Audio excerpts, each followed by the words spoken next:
There are children who speak loudly, children who run freely, and children whose laughter fills every room they enter. But Elias Marquez was different. He grew up in a small coastal town in the Philippines, where the ocean whispered against the shore like a lullaby that never ended.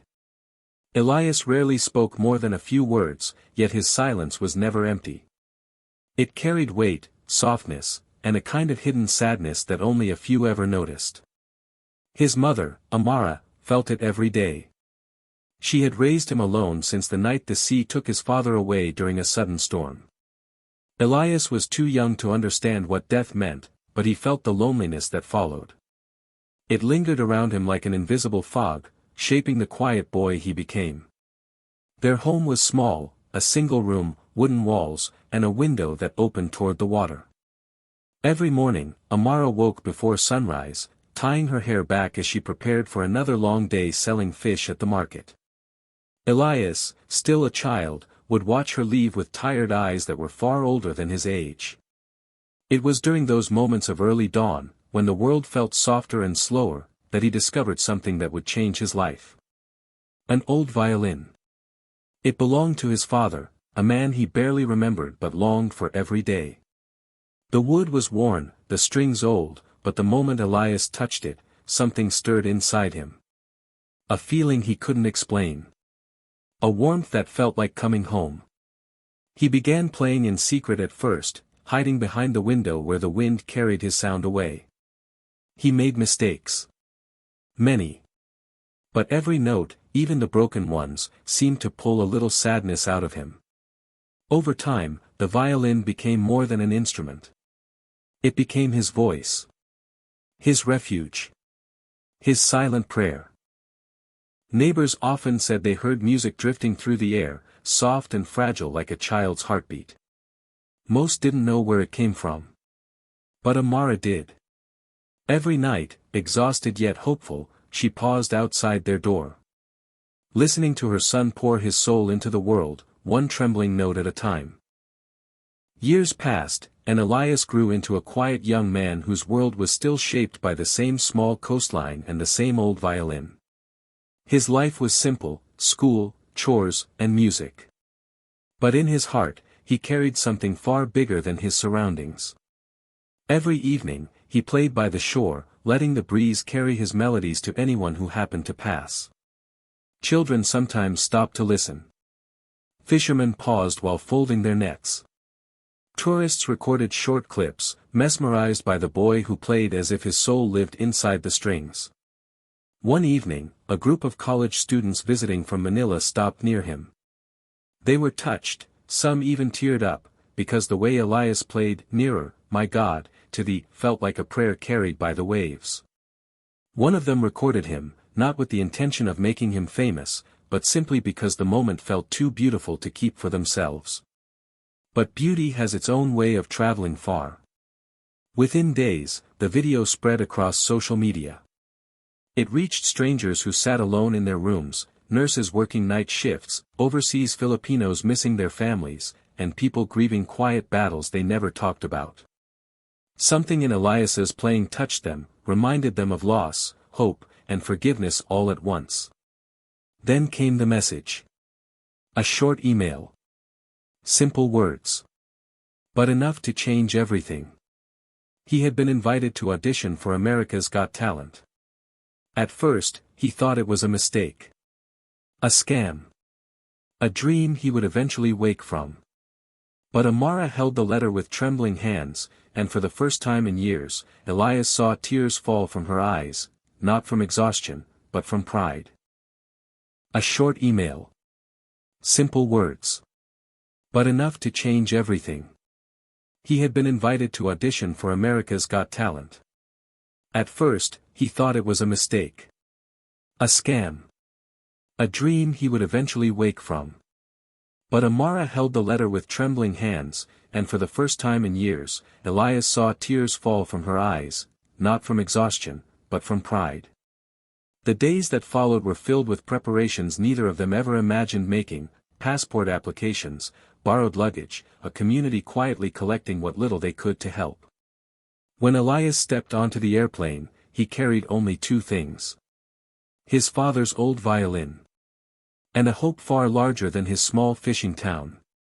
Ahead of him waited a world he had only seen through a screen: bright lights, big dreams, and a stage that could change his life forever. The theater was brighter and louder than anything Elias had ever experienced. Massive screens, shining lights, thousands of seats. A world built for giants, and he felt impossibly small in the center of it. Backstage, the noise pulsed like a heartbeat, crew members moving quickly, contestants warming up, cameras circling like restless birds. But inside Elias, everything was still. He clutched his violin close, the same one his father once held, its wood smooth from years of practice. It was the single familiar thing in a place filled with the unfamiliar. When his name was finally called, he stepped forward with slow, hesitant footsteps. And as he walked toward the stage, it felt as though the world narrowed into a tunnel made of light and breathless anticipation. He stood beneath the massive AGT logo, the judges facing him from afar, Simon Cowell, stern and unreadable, the others watching with curiosity. The crowd stirred, whispering, adjusting, waiting to see what the quiet young man from a distant country would do. A small tremble moved through Elias's hands, but when he lifted the violin, something changed. It was as if he stepped out of his body, leaving fear behind, stepping deeper into the place where only music existed. The bow touched the strings. And the first note floated out. Soft. Tender. Holy. The theater responded instantly. People sat straighter. Heads lifted. Breaths paused. The melody of "Nearer, My God," to Thee moved across the room like a whispered memory, gentle enough to calm a restless heart, strong enough to break one open. The lighting softened around him, framing him in a warm glow as if the stage itself understood the sacredness of the moment.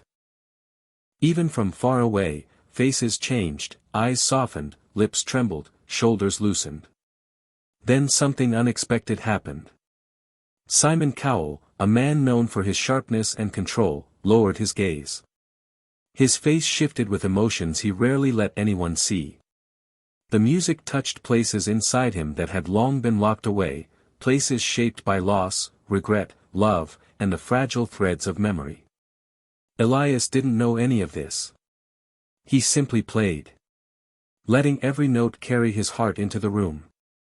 And for the first time that night, the massive theater felt completely still. As if the entire world had stopped. Just to listen. The deeper Elias moved into the song, the more the air in the theater changed. It felt heavier, as if every note carried pieces of memories people had tucked away long ago. The melody rose gently, then fell like a soft prayer, touching hearts with quiet honesty. The audience had forgotten they were part of a show. They weren't watching a performance anymore. They were witnessing something pure, something untouched by fame or competition. Elias's bow slid across the strings with trembling grace. Each vibration seemed to pull something out of him, years of sorrow, longing, hope, and the ache of growing up without a father. Even those who didn't know his story felt it. The music told it for him. The camera slowly turned toward the judges' table. One judge covered her mouth, eyes shimmering. Another blinked rapidly, fighting tears. But the most unexpected reaction came from the one person everyone thought was unshakable. Simon. He tried to stay composed. He sat back in his chair, arms crossed tightly, as if protecting himself from whatever was happening inside him. But the music kept breaking through. Note after note, it peeled away the layers he had built over years of loss, criticism, and the heavy weight of expectations. A single tear escaped before he could stop it. He wiped it quickly, hoping no one noticed. But the cameras did. The audience did. And Elias, still lost in the song, unknowingly touched the deepest part of a man who rarely let the world see his heart. When Elias reached the final section of the hymn, the theater felt like a sanctuary. People who had come to be entertained now found themselves grieving, healing, remembering. Some clasped their hands together as if in prayer. Others simply let the tears fall. The last note lingered in the air. Soft, trembling, and impossibly beautiful. Elias lowered his bow, chest rising with quiet breaths. For a moment, no one moved. No applause. No cheers. Just stunned silence. Then Simon slowly stood. His eyes were red, his voice stuck somewhere between breaking and breathing. He pressed a hand over his heart. And the entire room finally understood. Some performances are not just heard. They are felt. And this one had touched everyone. When Elias reached the final section of the hymn, the theater felt like a sanctuary. People who had come to be entertained now found themselves grieving, healing, remembering. Some clasped their hands together as if in prayer. Others simply let the tears fall. The last note lingered in the air. Soft, trembling, and impossibly beautiful. Elias lowered his bow, chest rising with quiet breaths. For a moment, no one moved. No applause. No cheers. Just stunned silence. Then Simon slowly stood. His eyes were red, his voice stuck somewhere between breaking and breathing. He pressed a hand over his heart. And the entire room finally understood. Some performances are not just heard. They are felt. And this one had touched everyone. Within hours, clips of his performance spread everywhere. Across televisions, across oceans, across hearts. It became more than entertainment, it became a moment people shared with their families, their friends, and even within their own quiet thoughts. A moment that reminded them of loved ones they missed, of faith they had forgotten, of dreams they had buried. Interviewers asked Simon afterward what had happened on stage. And he admitted, in the most honest way he could, that the boy's music had reached a place inside him he rarely allowed anyone to see. Elias didn't win the show that night. But he won something far greater. A purpose. A voice that reached beyond words. A path that stretched far beyond the borders of his small town. Months later, when he returned home, he walked straight to the shore. He lifted his violin and played softly as the wind carried the music out to sea. But this time, the notes were different. They were not born from sadness. They were born from gratitude. A boy who once played from pain was now playing from hope. And the world was still listening.